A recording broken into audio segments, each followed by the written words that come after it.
I froze when the audio spiked my mother's voice, slicing through the quiet of my hotel room like a blade. Once everything is here, she will not make a scene.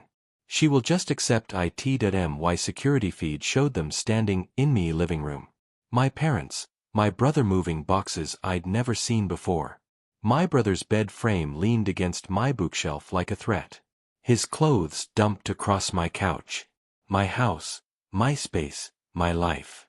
My father nodded, calm as if strategizing a business transaction. She'll be grateful later, he murmured. Grateful.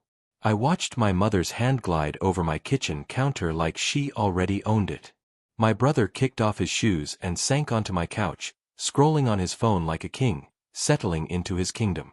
My mother added, almost bored. She always folds. Eventually, the audio crackled.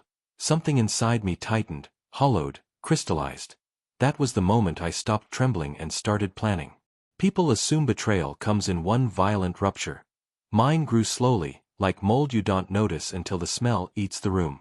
Migrants had always been masters of packaged insults. You're too independent. You think you're better than us.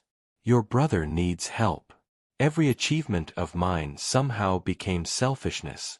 Every failure of his became a responsibility. They'd been hinting for months about family unity. About how my brother needed a stable place. About how my house bought with my own money was too big for one person. But hinting was one thing. Breaking into my life while I was across the country was another. 2 weeks before the trip, the warning sign sharpened. My mother had walked through me house during a visit, eyes scanning like a realtor evaluating resale value. She opened closets without asking, measured walls with her gaze. Said things like, a bed could fit here. It's not like you're using this room. My brother never made eye contact. Just smirked. He'd always had a talent for letting other people do his dirty work. The day before I left, my mother hugged him stiffly and said, don't worry about anything while you're gone. We'll handle things. I didn't know what she meant then. But my stomach had tightened the same way it did when storms changed direction without warning. I watched the live feed for 10 full minutes. Migrants dragging boxes, my brother opening my fridge, making himself a sandwich. My hands shook, not from fear, but from clarity. I didn't call them, didn't yell, didn't warn. Instead, I opened my laptop, logged into my home automation system, and began quietly shifting control back to myself. The locks, the alarms, the thermostat, the speakers. They'd forgotten the simplest thing. Everything in that house belonged to me. Every password, every switch, every inch. And while they underestimated me, I wrote a message short, sharp, scheduled to play through the house speakers exactly 5 minutes after they finished settling in. Then I booked an early flight home. Not to argue, to finish what they started.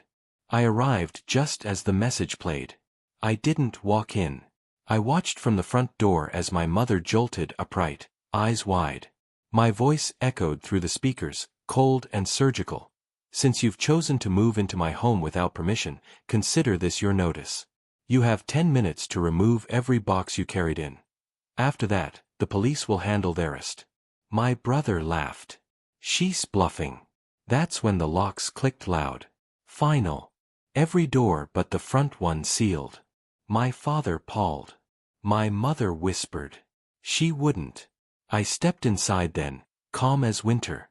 Oh, I wooled. My brother surged to his feet. You can't throw us out. We're family. Exactly. I said, and you chose to trespass, to manipulate, to assume ownership over something you never earned. My mother tried softening her voice. We were trying to help your brother. Then help him somewhere that isn't mine. Silence, heavy, undeniable. When the police car slowed in front of the house, right on schedule, my father finally lifted the first box.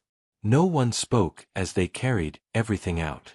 No apologies, no excuses, just fear of consequences they never imagined would come for me. They left with every box they tried to smuggle in. I changed every lock, deleted their access codes, and sent them a written trespass notice for legal clarity. The fallout was volcanic. My mother cried to relatives about my cruelty. My father tried to rewrite the narrative into a misunderstanding. My brother blocked me, furious he'd lost his free ride, but the truth leaked out anyway through screenshots, video clips, and their own panicked contradictions. People saw them for what they were, manipulators who finally met resistance. I didn't lose a family. I lost parasites. Some nights I re-watched the footage, not out of spite, but as a reminder of the moment everything shifted. The moment is stopped being the family shock absorber. The moment their expectations shattered against my boundaries. The moment I realized silence is not peace and compliance is not love. The world doesn't hand you freedom. You take it back one locked door at a time.